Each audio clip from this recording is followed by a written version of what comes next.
మనిషి అంత ధైర్యవంతుడైనా కొన్ని ప్రదేశాలకు అడుగుపెట్టంత ధైర్యం చేయలేవు. ప్రతి గ్రామంలో ఒక రహస్యం దాగి ఉంటుంది. అయితే ఈ బంగ్లా గురించి విన్నప్పుడల్లా ప్రజలు వణికిపోయేవారు. అందరూ కలిసి ఆ బంగ్లాకి ఒక పేరు పెట్టారు. ఆ బంగ్లా పేరు మాయా బంగ్లా శాపం. ఎవరైనా అర్ధరాత్రి ఈ బంగ్లా దగ్గరకు వెళ్తే తిరిగి రారని చెప్తారు.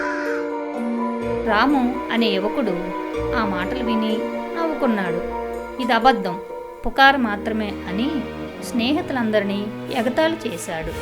కానీ అతని అహంకారము అతనిని ఆగనివ్వలేదు. ఒక రాత్రి చంద్రుడు మబ్బులలో దాగిన సమయానికి అతను లాంతర్ పట్టుకొని ఆ బంగ్లా వైపు బయలుదేరాడు. అతని స్నేహితులు కాళ్ళు పట్టుకొని ఆపినా వినలేదు. ధైర్యం ఉన్నవాడిని తిరిగి వచ్చి మీకే చూపిస్తా అని నవ్వుకుంటూ బయలుదేరాడు. మబ్బుల మధ్య పొగ కమ్ముకుంది. చుట్టూ కాకులు కేకలు వేస్తున్నాయి.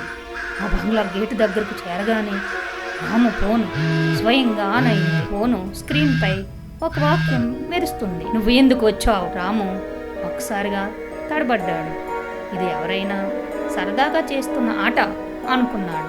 కానీ ఫోన్లోని నెంబరు అజ్ఞాతం. ఇది చూసి అతని వెన్నులో ఉనుకు పుట్టింది. బంగ్లా తలుపు నెమ్మదిగా కరకరమని తెరుచుకుంది. లోపల నుండి చల్లని గాలి వేస్తుంది. అందులో నుంచి తెల్లని చీర వేసుకున్న ఒక ఆత్మ బయటికి వచ్చింది. ఆమె కళ్ళు ఎర్రగా మెరిశాయి. పెదాలపై ఒక వింత చిరునవ్వు విరబూసింది. రాము చేతిలోని లాంతరు వణుకుతూ నేలపై పడిపోయింది. చీకటిలో ఎవరో ఆమె కళ్ళు మాత్రమే మెరిశాయి. అతని గుండె గట్టిగా కొట్టుకుంది.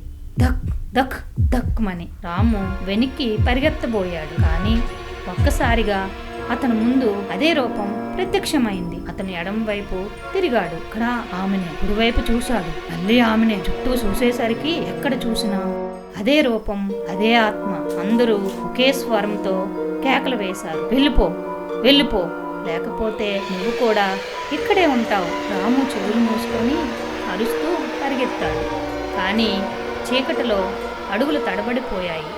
ఒక్కసారిగా ఆత్మలందరూ ఒకేసారి అతని మీదకి దూసుకు వెళ్ళాయి. రాము చివరిసారి గట్టిగా అరవడం మాత్రమే వినిపించింది. ఆ తరువాత ఏం జరిగిందో ఎవరికీ తెలియదు. ఉదయం గ్రామస్తులు బంగ్లా దగ్గరికి వచ్చారు. రాము అక్కడ కనిపించలేదు. కేవలం అతని ఫోను నేలపై పడి ఉంది.